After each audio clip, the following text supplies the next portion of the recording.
Muy buenas tardes, teleoyentes de UR News. El aumento en la creación y divulgación de noticias falsas en tiempos de pandemia puede poner en riesgo su salud. Pero ¿por qué las personas creen en esto? Para entender mejor este fenómeno, invitamos a una serie de econometristas de la Universidad de Rosario que nos explicarán un poco más. Le doy la palabra a una de nuestras queridas invitadas, Sofía Bayón. El propósito es realizar un experimento que nos permita saber si al presentar un manual de identificación de noticias falsas mejora la capacidad de las personas para identificar adecuadamente la información que se les está presentando y las características que los llevan a tomar como verdaderas. Mil gracias. Israel, ¿podrías contarnos un poco más sobre la muestra de este proyecto?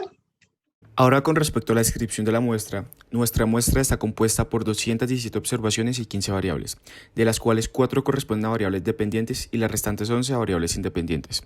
Las dependientes son el puntaje fácil, medio, difícil y finalmente el total.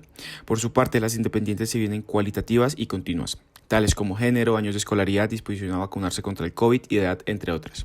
Por último, para los 4 puntajes se hizo una transformación en su escala. Concretamente, se modificaron mediante una regla de 3 de tal forma que quedaran expresados como un resultado de 0 a 100. Por ejemplo, si la persona detectó adecuadamente todas las noticias falsas y verdaderas con dificultad fácil, obtuvo un puntaje de 3 o más bien de 100. De forma similar, si la persona identificó correctamente 8 o 9 noticias, significa que obtuvo un puntaje total en la prueba de 88.89 puntos. Demasiado interesante. No sé si Valentina nos pueda comentar un poco más sobre la metodología y David y Nicolás nos cuenten sobre el desarrollo como tal de este proyecto. La metodología que se diseñó fue un formulario compuesto por un total de 9 noticias, entre estas falsas y verdaderas, divididas con dificultades fácil, medio y difícil. Posteriormente se hicieron 11 preguntas a cada persona sobre algunos de sus pensamientos de la situación actual, así como aspectos relacionados a su vida cotidiana. Con esto se realizaron 2 encuestas en formato digital a 217 personas divididas en 2 grupos, control y tratamiento.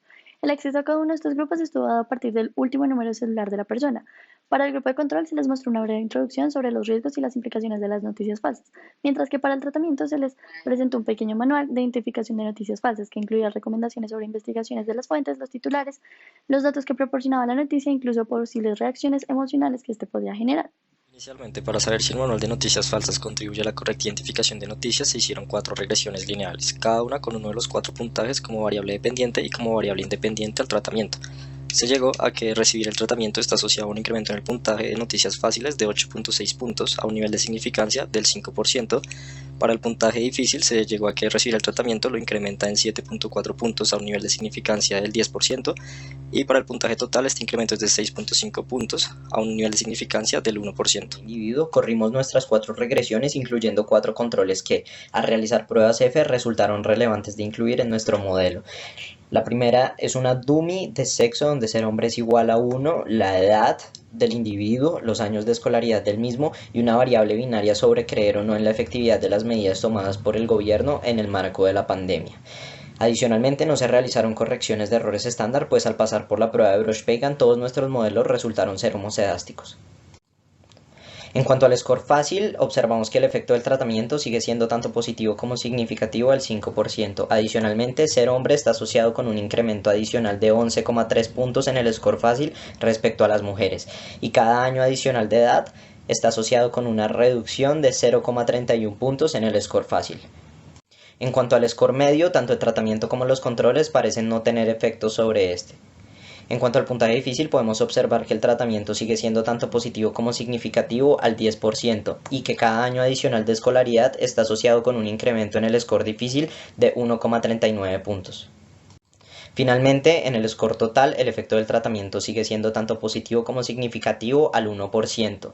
Ser hombre está asociado con un incremento en el score total de 3,82 puntos adicionales respecto a las mujeres, y creer en la efectividad de las medidas tomadas por el gobierno está asociado con un incremento de 4,09 puntos. Sofía, ¿te gustaría contarnos un poco más sobre las conclusiones de este proyecto?